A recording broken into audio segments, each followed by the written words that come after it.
Hey, everybody. Told you was going to get a bonus live from me today. Actually, I got another bonus for you.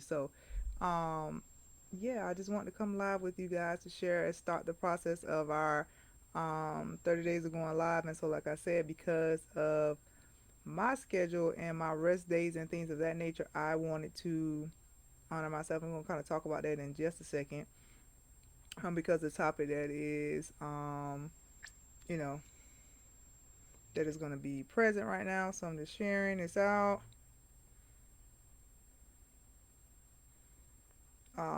So first of all, my name is Sequoia Ashe Taylor.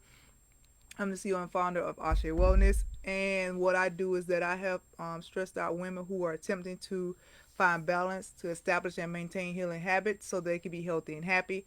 How do we do that? Is that we do it by distressing the mess and testing and not guessing. So, first of all, if you watch it live, please do comment, give me some hearts, give me some love. Let me get into the groove early on of doing this challenge of going live and seeing you guys more.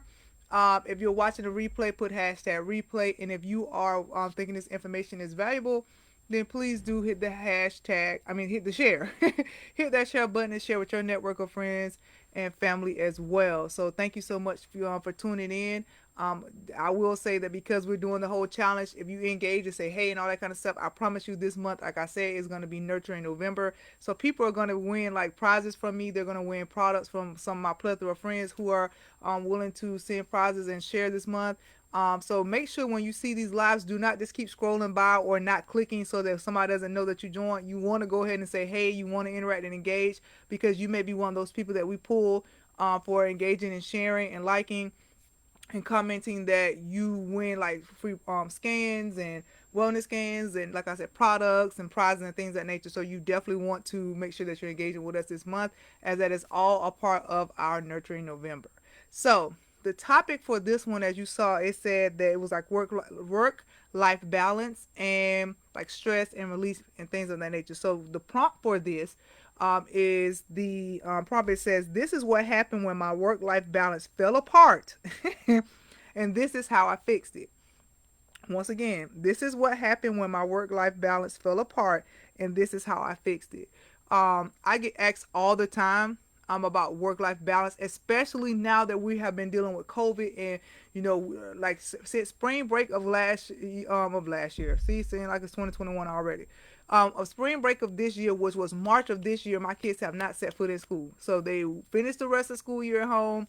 We had a summer break, and then they're still like at home right now with the school, right? So that's part of like the balance of living the life and dealing with COVID and when do you go out shopping and all those kind of things. But before the COVID, there's still a thing that people deal with all the time. And so a lot of times my clients will ask me, well, hey, how do I balance it? One of my major stressors is how do I balance my life with what I want to do or what I have to do? How do I do that? To reduce some of the stresses. A lot of time in those areas of like work and career and then your life, those things can get challenging and the scales will never be, I will say off rip, the scales will never be balanced. You have to make a choice, right? And so that is the main thing that I tell them up front is that you have to make a decision. Because my work life balance fell apart. I'm somebody who is, I always introduce myself like, hey, I'm Sequoia, I'm a Aries, I'm a type A Aries, OCD. Pragmatic is either black or white, not really great with me. That's the type of person I am. Like I introduce myself like that to people, right? And so that is very much so me. Like I am very much on like schedule driven and things of that nature. And so for me, and being like entrepreneurship or work, I can get knee deep in something and not do it and not pay attention to other things. And it happened to me. And I started like there have been several phases of my life where like work life balance has not been like the ultimate thing and the ultimate decision. But I will tell you that it was when I think Autumn was probably going to like the third grade or fourth grade. Like this is as she's in the sixth grade now, and I had Aria, so now I have two kids.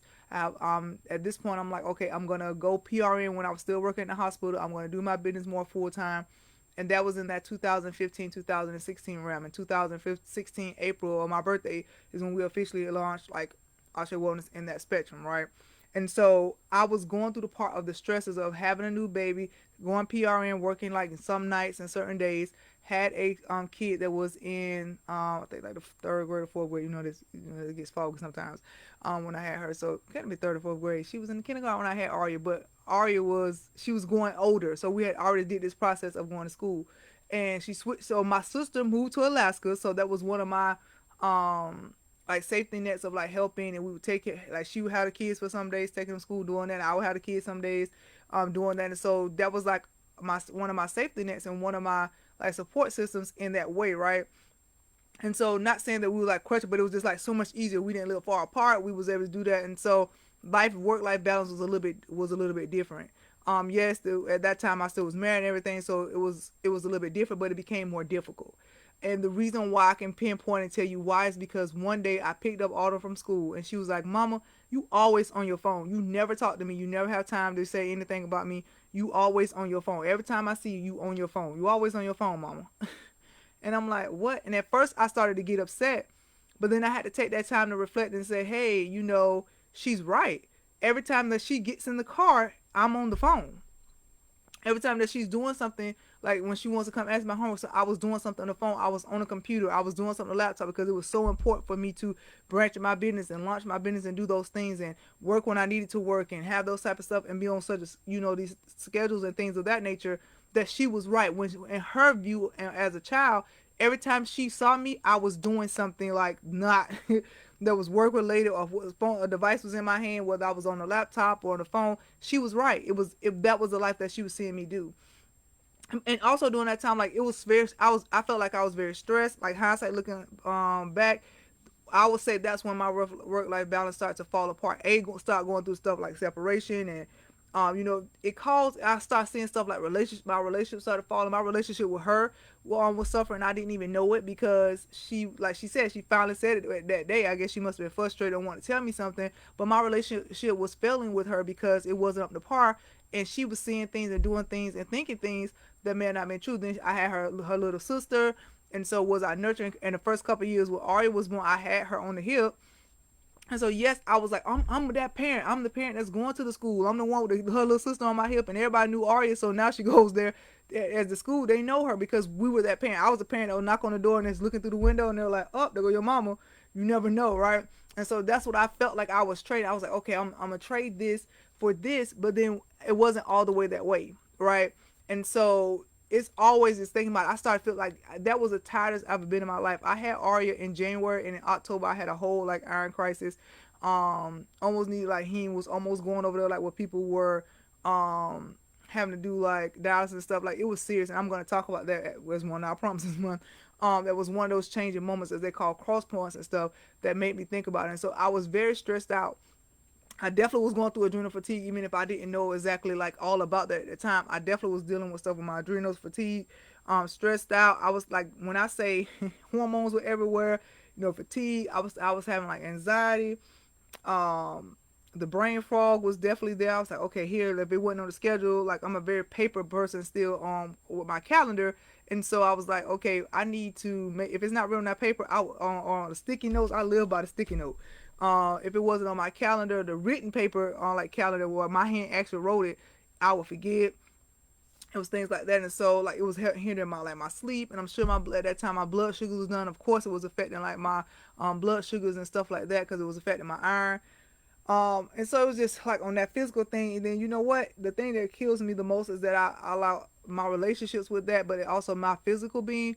But if you think about it, even though we go into those modes where we pick one over the other, where it's like work all the time, and we feel like that we have to do, but like you have to pick work or you have to choose life.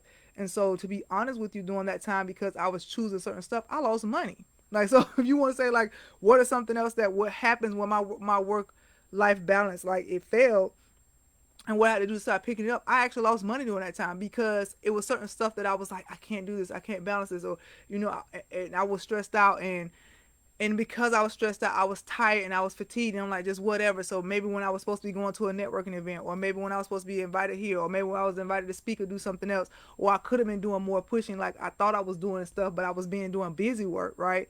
When you stay busy doing busy work, that I was like, okay, in hindsight, hindsight is 2020. You lost money. I'm saying you and me lost money during that time, and so and then when I say I should say abundance, right? In all areas, I lost like connections. I'm sure I lost people, places, and things that I should have been meeting or connecting with, and because of me not having work life balance, and so it fell apart because it did. Like at the end of the day, when I think about it, and I have this, that prompt that comes up, and I have to think about it and write my notes down about coming to you guys and presenting it, my work life balance fell apart, and I didn't even know it was anything like about a work life balance. And that's what most of you are.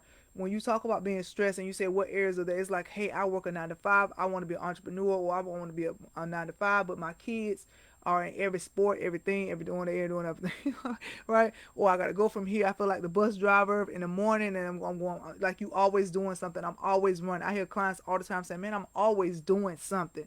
Like I'm always doing something from the time I wake up to the time I go to sleep, and then even when you're asleep, your brain's still moving and going doing something, right? It's like I'm always doing something, and so um, the work-life balance is not there in that way. And so some of the things that it costs me, it costs you in the end. Like either even if you don't realize it, or you think you're picking one over the other, and you feel like you have to, there are certain things that you could do to balance out the scale. That scale will never be balanced, in my opinion. Like having work life balance to me sounds very a cliche-ish. It's like a thrown word. It's a decision that you have to make. I don't think those scales are, if you can never have equal work and equal life, in my opinion. Like when I say equal, like you're doing both of them simultaneously, everything is 50-50. I mean, because it just doesn't work. Like nothing in your body doesn't work everything on an even scale. Like if something's off, it's going to trigger this and trigger this and trigger this and trigger this, right? Your body is a flowing system. And so, even the energy forces and stuff that's like that's a flowing system. And so to say that I'm going to have perfectly work-life balance, I think that's something that we strive, just like our wellness. I think that's something that we strive to until we get to that point.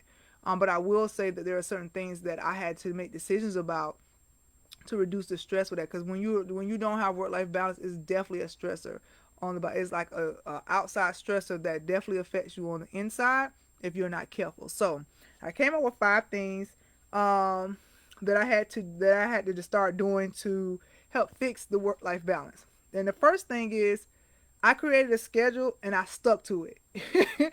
If you know me, you know I have a planner. Like, so bump where they talk about that. Like, I love Google Calendar, I love Calendly, I love all those little things and Acuity and all those kind of things. And I schedule it because it's like easier for my clients. But if your appointment is not in this, each year changes colors, changes things. I still order paper calendars. I'm a planner. I'm a planner junkie. You ever want to give me a gift, give me a planner and some pens that actually like have a cap on it, or clicks, because I have like a little OCD or something about that. But if it's not in my written planner, like you're not scheduled, and I schedule. I started when I say I made a schedule. I wish like John Carter III or like a Tori Roussel or Colin D. Bach. I did an actual training one time, and I showed them my schedule. I wish I had to post up here. When I say I scheduled my days and had them color coded, so each person in my family has a color. The business has a color. I have a color. Autumn has a color. Aria has a color. The family for so important appointments and dates and things of that nature are a certain color. And so for me, because I'm that OCD, like anal type person, I'm type A, I created a schedule and I stuck to it. And when I say that, and what sparked that was I had to give honor to one of my mentors at the time. He taught us about the 929 philosophy. He was like, I bet I could get done more in a couple hours if I lock and load on working on a certain thing than you do all day if you had working 24 hours. And it's because sometimes we'll do busy work. Like, are you working in your business? Are you working on your business? Or are you just being busy posting? Are you just busy like looking up stuff? Are you busy like figuring stuff out? Are you busy writing a plan and making it plain, and writing a plan and making it plain? Like, are you busy doing the busy work, right? And so, or do you have systems in place to help things automate so you get that time freedom back? And so that is one of the things that I have to start doing is scheduling. And now, even so, as the growth of our business is going, I'm incorporating other things and systems that I'm like, oh, that is no longer me. Like, we're going to 1099 that. We need to hire somebody for that, because I am very, very, very cognizant that I only get so many hours in a day. And there's only so much stuff that I can do. And so I created a schedule. One of the main things I did was one of the first things that I did was create a schedule, and I stuck to it. And when I say that I scheduled it, I scheduled it. And I use that philosophy of the 9 2 9s. You did 9 hours of productive work, 2 hours for yourself and education, and then 9 hours of like sleep. And if you calculate, that's only 20 hours, so you have 4 hours left to be doing something else. So it was that basic philosophy that I learned from my mentors, and so it was. I figured that, and then started just doing things. But I got very extreme with it because when I do something, I have to go to the limit with it. But that's what I had to do to actually like start doing stuff. The second thing is that I did was, and when I say when I scheduled everything. So when Autumn had that problem and said every time that I get in the car, you always on the phone. I blocked that time off that I would not take appointments. And if somebody called me during that time, they would get the voicemail. I have people who have rode in the car with me that could be a witness to this.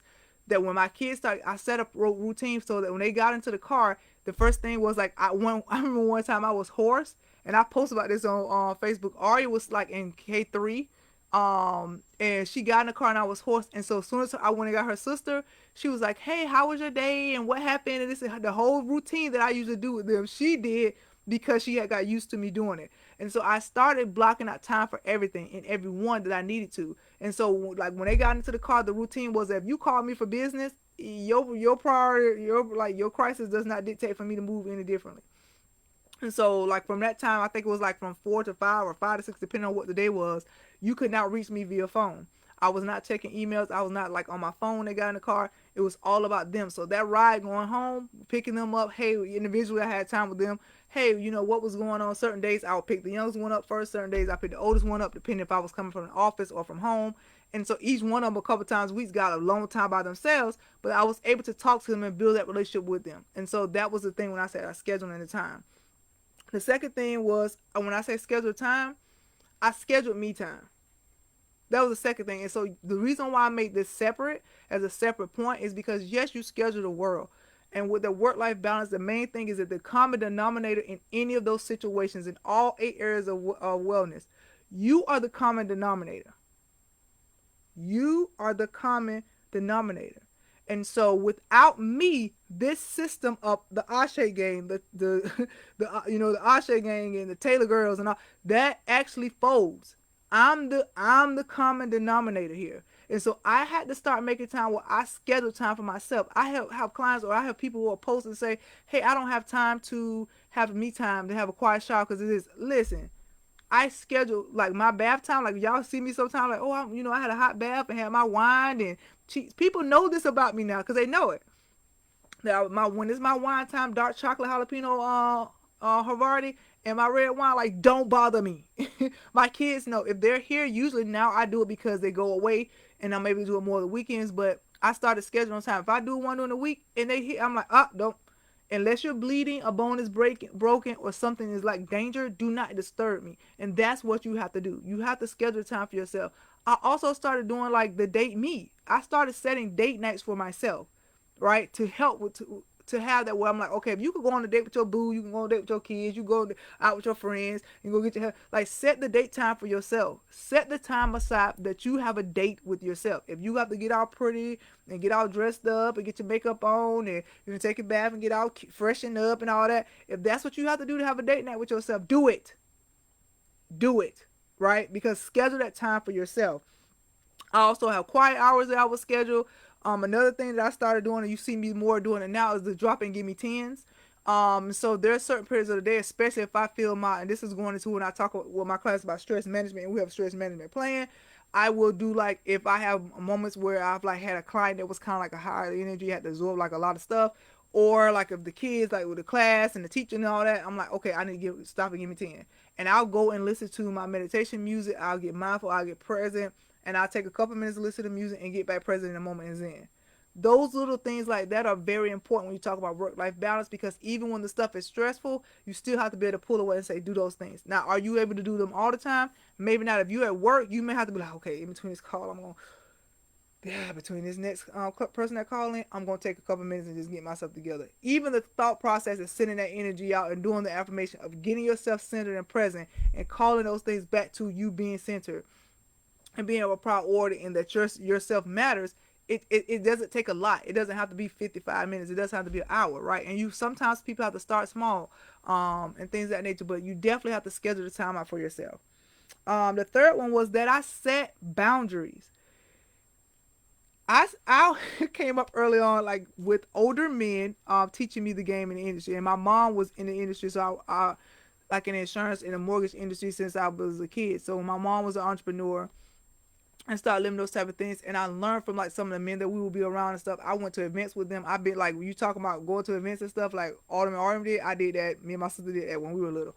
And so I learned early on, and even from some of my mentors from older like men, like, hey, when it comes to business, there's no emotions or anything like that. Like you have to cut that stuff at the door. So you have to be stern and get the stuff done and don't care. Like that's why I say some men are like they don't even have to like each other. They look, let's go get this job done. Let's go get this money made, and then we gonna dip out. We have a cigar and some little, some brandy or whatever, and we can dip out. Women, we have to be emotional. Oh, I don't like her, so I can't do business with her. Oh, she tried my friend's friend, so I can't do business with her. It's like we get emotional and tie it into it. So early on, even in my career, I learned like yes, of emotional stuff like that, and I will go off. Like people know the other side of me, the Venus piece will be like, okay, yeah, but I had to learn quickly and set boundaries. So now I have two phones, my personal phone and my business phone. At a certain time of the day, especially when my scheduled time is not to be talking to anybody, or like when it's non-COVID, I was with the time, like I said, they're going to get the kids, taking them to school. When my it's actually nothing scheduled. My business phone is no longer in my possession. It's in my office. And that is in here because was that type of person that was like, oh man, they message me or whatever. It could be 9 o'clock. Like, oh man, I feel like I'm obliged to answer them because they pay me. No, no, no, no, no. You have to set boundaries. And so if you are my friend and you're a person, and I'm talking to you personal, my friends will tell you I have been on a call with them on a personal phone or on a business phone or vice versa, and I'm like, oh, is this going personal or is this going business? Hang up and call me on the business phone. Hang up and call me on the personal phone. And the reason why is because I want to joke the conversation for them and for myself to say, look, this is a business conversation. Hey, you need to do what you need to do. Say some things maybe sometime they may not like, but after we get done with that, we could go and have some wine. We could go and go do something else, right? And we can go chill. We can go do whatever outside of it on the personal side. But this business needs to get done. And so what it created for me is that most of my people in my network, and they're considered my family, my homeboys, my brothers, my friends, they know, like, I'm like, okay, is this a business conversation? And even with my clients, some of them I'll say, okay, that may be a friend or somebody I connected with. I'll say, okay, that part of the business part is done. That's the end of this session, la la la. Now on to this piece. Ending that and setting boundaries. We don't set boundaries with people. So people think that, okay, that it's okay for me to call your business at 11 o'clock. It's okay for me to message you at 12 and 1 o'clock. And think that's cool. Like, I don't know where the keyboard counting is coming at, or like people thinking like the whole etiquette thing. But people will test your boundaries if you allow them. And so even at work, it's setting boundaries. Even with your kids, set boundaries. With your spouse, set boundaries. So that was one of the things that I had to do for my work-life balance. That was for me personally. This is me sharing those tips that I had. I had to get two phones, and I started setting boundaries. So even like my mom would call me about something business on a person on my business phone. I'm like, you called the wrong phone.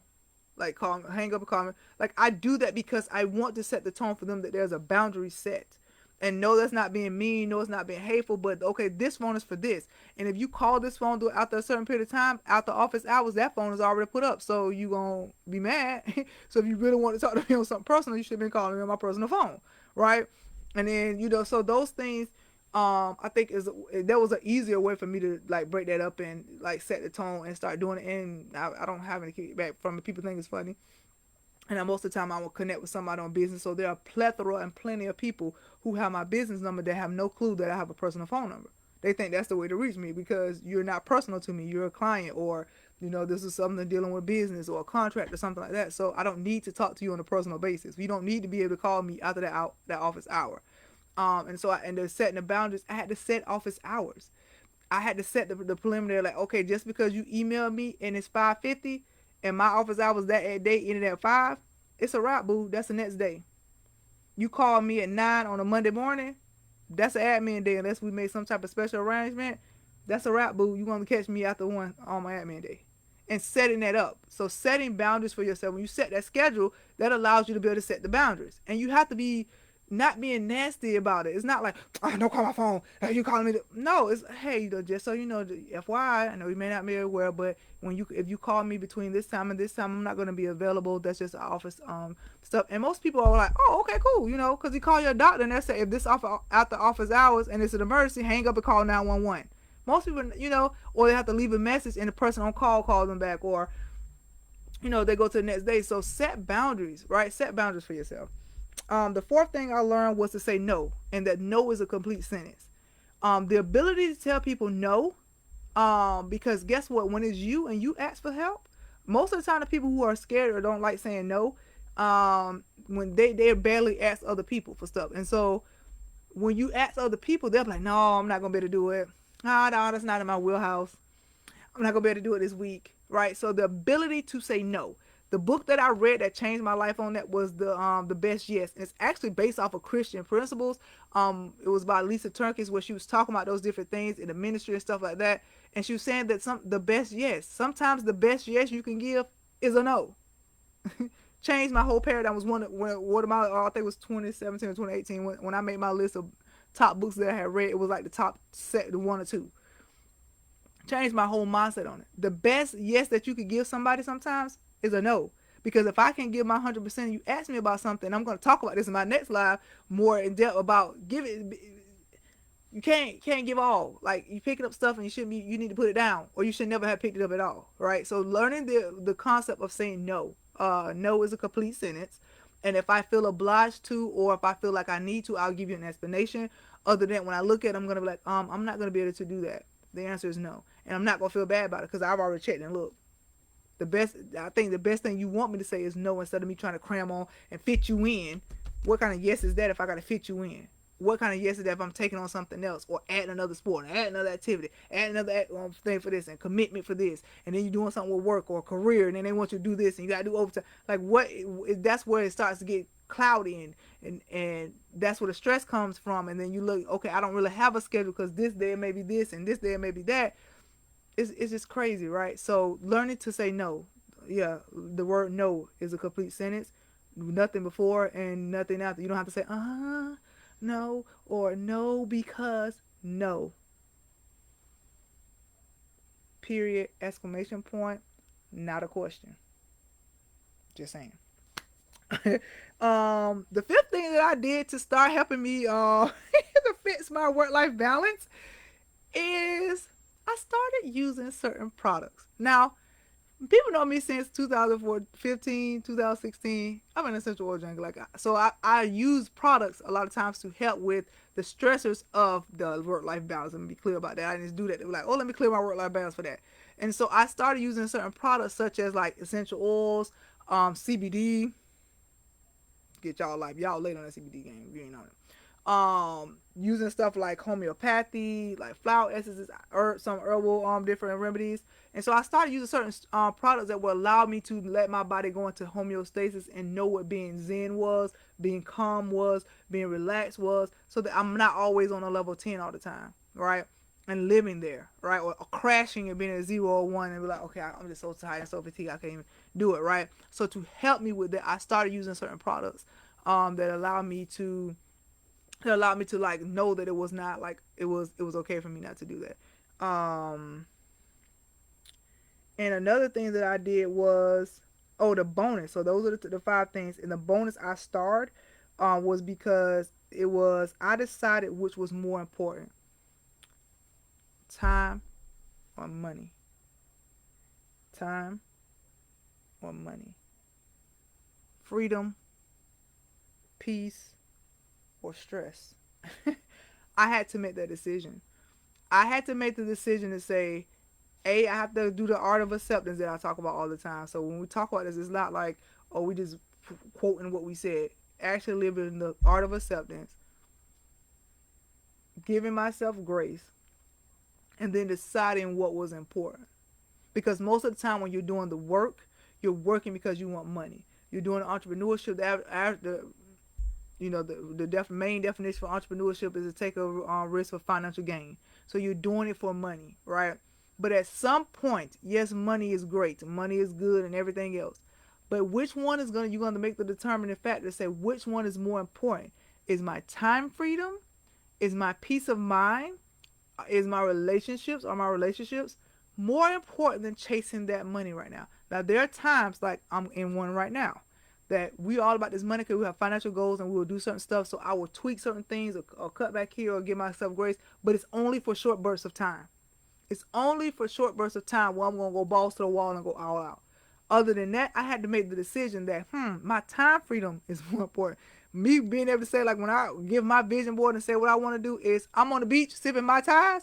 And so you calling the assistant, girl, why is you calling me on my vacation? Like, give it to somebody else. Like, we have people for that on vacation. That's what I see. It's not about, and I know it takes money to be able to do that. So it's not like, oh, if you choose money, you can't choose the time freedom. If you choose the time freedom, it's whichever one is important to you, of the value or your core beliefs, as they say, like your core values for you and your business or you and your career. Because you may be saying, okay, I'm going up the career ladder and I want to do this, or it's like politics or something, like, we're in a political time right now. But whatever it is for your career, is the time more important than the money, or is the money more important than the time, the peace, the stress, the freedom? And so I had to make a decision to say, you know what? I need to work my bleep off at certain periods of time, but I also need to set up systems. I also need to be doing, like, who do I need to be hiring, or who do I need to be contracting, or what can I eliminate as far as stress? Is it the time to be adding this on? Do it need to be a second quarter, third quarter? Like, mapping stuff out a little bit better, because I had to realize that a lot of the stuff that was happening with my work-life balance was because I was putting on more than me that I couldn't bear. I wasn't saying no, not even to other people. I wasn't saying no to myself. And so sometimes you have to do that stuff and say, is it worth it? Is it beneficial? Is it worth it for me to be able to do that? Which one is more important? And I will tell you that a peace of mind to me is priceless. Like, get my peace of mind and getting zen now, and getting, and being present, and yes, being mindful and being calm, and having my body, mind, and spirit at a calm state is priceless. So now you go back and say, well, what if you lose a couple of dollars doing something? Like, sometimes it's like, okay, like I said, I'll be in grind mode. We're going to the holidays in the winter fourth quarter. So yes, these are times where I'm doing more. I'm showing up more. I'm doing those type of things. I'm grinding hard. I'm getting stuff done. But trust me, 2021 is like we're setting systems up so that even when I do that, it's not as bad. It's not the things that are done are not so that I have to be up from 2 or 3 or 4 o'clock in the morning. I never got any sleep, and I had to get up at 6 or 7 to get my kids. Like, you shouldn't be doing that on a consistent basis. You shouldn't be like running the pillar to the post. And so sometimes, because we chase a certain lifestyle, because we chasing what we think somebody else is doing, we set ourselves up for failure in that way, right? And so you have to make that decision. Like, which one is going to be more important? Your actual peace of mind, your time freedom, or you want to be doing all this stuff that's going to be stressful to you, adding on stuff. Like, so for me, like, my kids with activities, yeah, they do the entrepreneurial stuff, but they're like, you see them do certain stuff. Now it's moving to stuff like, okay, well, we could pre-record that. Well, what you doing as far as product? Like, did you change your mind? Like, what do you really want to do? Because it's me here. And so I'm like, we have a support system, but I'm not gonna put so much on myself that I'm about to kill myself and I'm about to stroke out, and then they trying to figure out, well, dog, my mom was trying to help me with my business, or I want to do all these 5,000 different sports. Yes, it's good to have your kids in activities. Yes, it's okay to go do that. Yes, it's okay for you to go out and have some, but you have to make sure it's planned, is in decency and order. If it's causing the stress and the strife, it's okay to say no. Or you have to add in the schedule and plan these things to say, you know what, well, I'm not going to be able to take you to that, but so-and-so is going to come in and going to help. So like on the work side, it may be somebody you hired to on up. On the other side, it may be you need to ask for help, because we bad about doing that too with that work-life balance. Ask for the help. Hey, can you support me in this way by doing this? On that side. On the business side or the work side, it's, hey, I need to be doing this, or schedule my day out of certain things at work, or do certain things on lunch break so I'm not stressed. Or in your business is, I need to, maybe contract this out because I've been on this website for 50 years and I need to get it up. Or I've been doing so much admin stuff, I need to get it up. Or PR and all this kind of stuff, I need to get that up, right? And so you just have to think about that. And so those are the things that when people ask me about, this is what happened when my work-life balance fell apart. I can't stand my hair in my face. That's why y'all see that.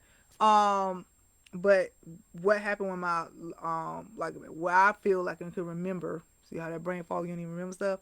About my work-life balance being the worst, and when it fell apart. And like I said, that defining moment was when my child told me that. And I was like, okay, something about this have to give because I have another one coming behind her. Like it's not really cool. And so, that was more of a defining moment where I'm like, okay, I'm at a cross point. I have to decide and make some changes and decisions. And so that's where I felt like it fell apart. It was right around the time I had like the iron crisis and stuff like that, anemia crisis, and so it was the worst. And then there are certain things I had to do to start correcting it. And so if you're watching this and you're catching me now, please go back to the beginning and watch and hear about the 5 things plus the bonus of how I actually started to correct some of those things about work-life balance and stress and it's the things of that nature, um, to build the better work-life balance for me, especially as now a single woman who co-parents with her kid's father and um someone who's a full-time entrepreneur, and then my kids are home all day too, so it's like that's so even on top of that, so these things were kind of like pre-COVID. Now that schedule, that same thing when I said doing those things, I just had to do those again. So now I do stuff like my schedule for meal planning. I meal plan for pretty much the whole month, right? I'm only gonna cook 3 times a week. I'm not coming home and cooking, like coming home like I'm leaving out. I'm not gonna work. I'm not gonna cook 5 days a week. That's just that's a stressor to me, and I don't like cooking. We all know this. And it needs to be 20 minutes or 20 to 30 minutes or less prep and cook time. Like I'm not doing it, right? And so there are certain things like Sundays are my heavier meal. So this is what happens when you take the time to plan these things out and to take that time. So when you're focusing on the work life balance, to take away those stressors or reduce the stress. And so there are certain things that we plan. There are certain times where we're like, we're going to take a break and do this. There are certain days where I'm just like, you know what? Fired everybody. And then there are certain days where it's like, it's cool breezing, right? And so, like, the whole point of giving yourself grace, but actually taking the time to focus on and do those things, and along with some of those things, like I said before, creating schedules, saying no, creating boundaries, and things of that nature. So, wanted to come and do that for you. So, this is technically video 1 of 30. Remember, we're going live 30 days a week, and because I respect my schedule, yesterday I had scheduled for me to have time off. The girls came back a little bit early, so I was like, you know what, I was supposed to go live, but my schedule said no. So to see how creating boundaries and saying no and just doing what you need to do and allowing yourself grace and mercy and all that good stuff is like, okay. So you guys will get 2 videos. It's fine. But yeah, still making that commitment and honoring those things. So I just want to come and share that with you guys. Again, if you were watching it live, for some reason I was not able to see the comments. Blaming on Mercury retrograde and all this tech issues. If you're watching the replay, put hashtag replay. And if this information resonates with you, then please do hit the hashtag. I said it again. That's when you replay, hashtag replay. But if you these tips are like cool to you or feel like they should be shared, definitely share this with your network of friends and family. And don't forget to comment and do those type of things because we're gonna be pulling people out who actually comment to like get prizes from us and stuff like that during this month as well. So this is the whole 30 lives in 30 days. So that was it. This topic again was this is what happened when my work life balance fell apart, and this is how I fixed it. So remember, you guys, that you guys have the Ashe. You have the power to change and make things happen. My name is Sequoia Ashe Taylor. I look forward to connecting and talking to you guys next time, and have a great rest of your day. Talk to you guys soon. Bye bye.